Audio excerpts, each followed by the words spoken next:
महात्मा गांधी कहते थे, सत्याग्रह की बात करते थे। सत्याग्रह का मतलब सत्याग्रह का मतलब सत्ता के रास्ते को कभी मत छोड़ो। क्या बोला तूने? सॉरी, सत्य के रास्ते को कभी मत छोड़ो।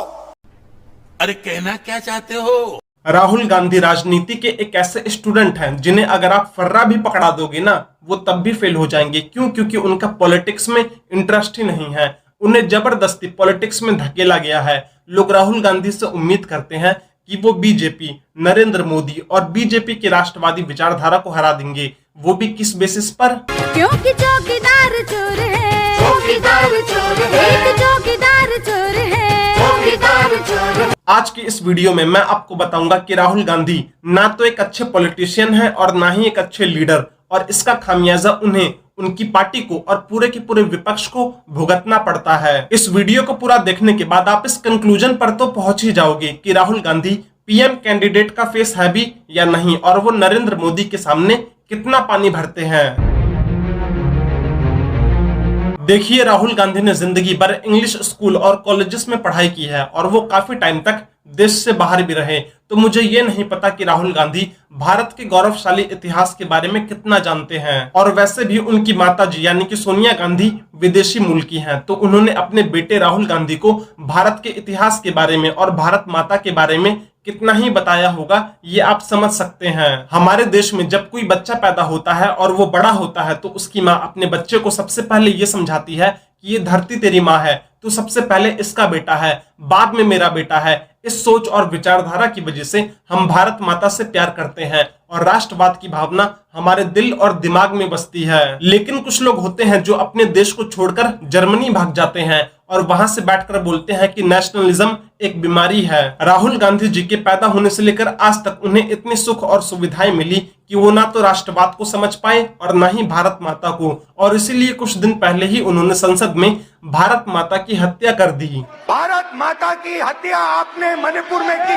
आपने मणिपुर के लोगों को मारकर भारत की हत्या की है। अगर आप राहुल गांधी से ये पूछो कि भारत कितने साल तक गुलाम रहा, तो वो ये भी नहीं बता पाएंगे, क्योंकि उन्हें भारत के असली इतिहास के बारे में ही नहीं पता। एक नेता होने के नाते आपको अपने देश की संस्कृति और इतिहास के बारे में पता होना चाहिए, ताकि आप फैक्ट और लॉजिक के साथ बात करके किसी का भी मुंह बंद करवा सके। इस पॉइंट को एक्सप्लेन करते समय मैं राहुल गांधी के एजुकेशन का मजाक बिल्कुल भी नहीं उड़ा रहा। वो ट्रिनिटी कॉलेज और हार्वर्ड कॉलेज से पढ़े हैं और इसके लिए मैं उनकी रिस्पेक्ट करता हूं, लेकिन कुछ कमियां हैं राहुल गांधी में जिसकी वजह से उनका मजाक उड़ता है। राहुल गांधी आपके दिमाग में है, मैंने मार दिया उसको,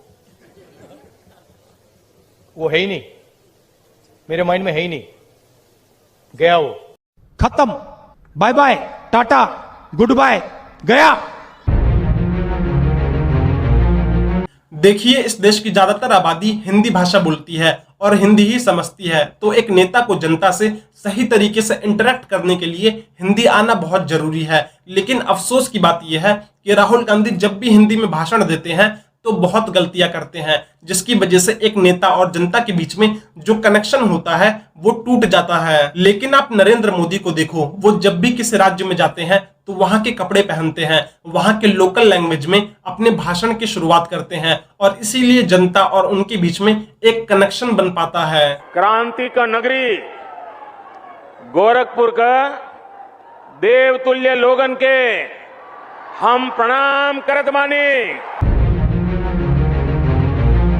देखिए, लीडर पैदा नहीं होते बल्कि हालात और परिस्थितियां इंसान को एक अच्छा लीडर बना देती हैं। लेकिन राहुल गांधी सोने का चम्मच लेकर पैदा हुए थे, और जब राहुल गांधी और उनकी पार्टी सत्ता में थी तो राहुल गांधी को ग्राउंड रियलिटी के बारे में कुछ भी पता नहीं था। अगर आसान भाषा में समझाऊं तो राहुल गांधी के क्वेश्चन पेपर में लीडरशिप नाम का सवाल कभी आया ही नहीं, और जब ये सवाल आया तो वो एग्जाम ही छोड़कर भाग गए। मतलब कि 2019 के लोकसभा इलेक्शन हारने के बाद उन्होंने कांग्रेस पार्टी के अध्यक्ष पद से इस्तीफा दे दिया। अगर कल को कांग्रेस के दो नेताओं के बीच में लड़ाई होती है तो राहुल गांधी उस लड़ाई को सॉल्व नहीं कर पाएंगे। उन्हें इस लड़ाई को सॉल्व करने के लिए किसी तीसरे बंदे का सहारा लेना पड़ेगा। इससे आप राहुल गांधी के लीडरशिप स्किल को समझ सकते हैं। वो खुद अपनी पार्टी नहीं संभाल सकते तो विपक्ष के इंडिया अलायंस को कैसे संभालेंगे।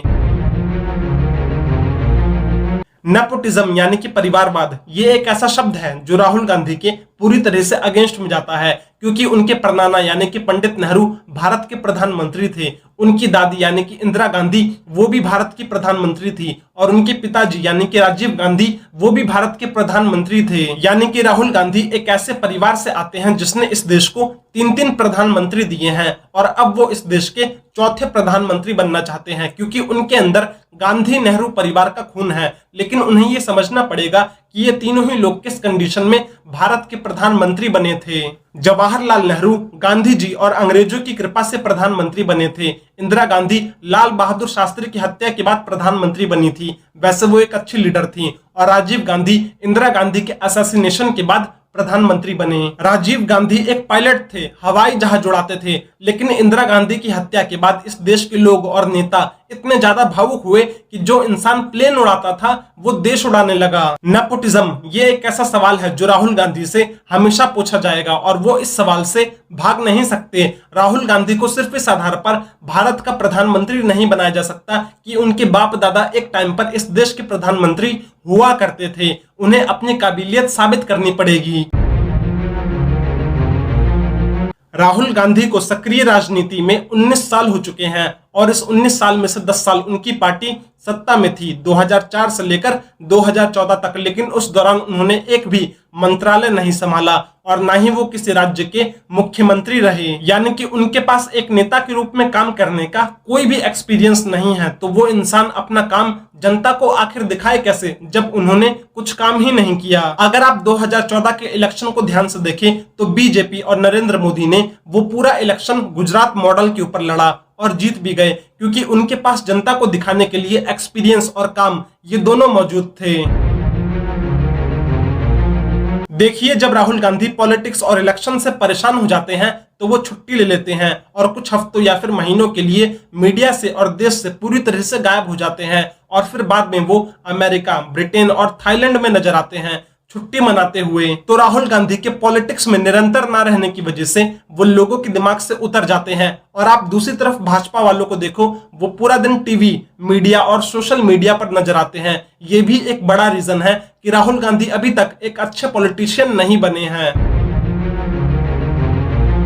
देखिए, राहुल गांधी और कांग्रेस नरेंद्र मोदी का विरोध करने के चक्कर में और मोदी को डिसरिस्पेक्ट करने के चक्कर में भारत का विरोध करने लगते हैं, चाहे वो इंडियन आर्मी का विरोध हो या फिर विदेशों में जाकर भारत की इमेज को खराब करना हो। एक एग्जांपल से समझाता हूं। लाल कृष्ण आडवाणी और अटल बिहारी वाजपेयी 80 और 90 के दशक में काफी लंबे समय से विपक्ष में थे, लेकिन उन्होंने कभी भी कांग्रेस का विरोध करने के चक्कर में भारत का विरोध नहीं किया और ना ही भारत की इमेज को खराब किया। अगर राहुल गांधी भारत के अंदर हैं तो वो एक नेता है और वो मोदी का विरोध कर सकते हैं एक नेता के तौर पर, लेकिन उन्हें ये समझना पड़ेगा कि प्रधानमंत्री के पद की एक गरिमा होती है। लेकिन अगर वो भारत के बाहर जाते हैं तो वो सिर्फ एक नेता नहीं है, बल्कि वो भारत के एक नागरिक हैं जो विदेशी धरती पर भारत की इमेज को रिप्रेजेंट करेगा। कभी आपने अमेरिका के राष्ट्रपति को भारत में आकर ये बोलते हुए सुना है कि हमारे देश में डेली गन कल्चर की वजह से 100 से ज्यादा लोग मारे जाते हैं और हम इस चीज को नहीं रोक सकते?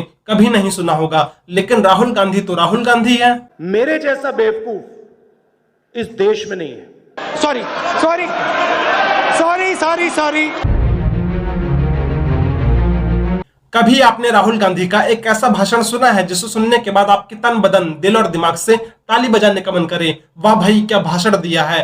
कभी नहीं सुना होगा। राहुल गांधी अपने भाषणों में दूसरों के ऊपर सिर्फ आरोप लगाते हैं, वो भी बिना किसी सबूत के, और ये उम्मीद करते हैं कि जनता उनकी बातों पर यकीन कर लेगी। क्यों? क्योंकि उनका नाम राहुल गांधी है। राहुल गांधी एक मूवी का सिर्फ टीजर दिखाते हैं, ट्रेलर नहीं, सिर्फ टीजर, और जनता से ये उम्मीद करते हैं कि जनता अपने आप फिल्म बना लेगी, फिल्म देख भी लेगी और समझ भी जाएगी। लेकिन एक असली डायरेक्टर का काम होता है कि मूवी को पूरा खत्म करना। इन सभी कमियों की वजह से राहुल गांधी पप्पू ऑफ पॉलिटिक्स बन चुके हैं, और इस पूरी फिल्म की शुरुआत बिना किसी इंटरेस्ट के पॉलिटिक्स में कूदने की वजह से हुई थी। अगर आप राहुल गांधी को 10,000 रुपए दो और उनसे ये कहो कि आपको इस 10,000 रुपए में अपना पूरा महीने का खर्च चलाना है, तो वो नहीं चला पाएंगे, क्योंकि वो सोने का चम्मच लेकर पैदा हुए थे। राहुल गांधी को पॉलिटिक्स में पूरे 19 साल हो चुके हैं, लेकिन अगर आप उनसे लोकतंत्र का सही डेफिनेशन पूछोगे तो वो लोकतंत्र का सही डेफिनेशन नहीं बता पाएंगे। राहुल गांधी को देश और राष्ट्र के बीच का अंतर नहीं पता होगा।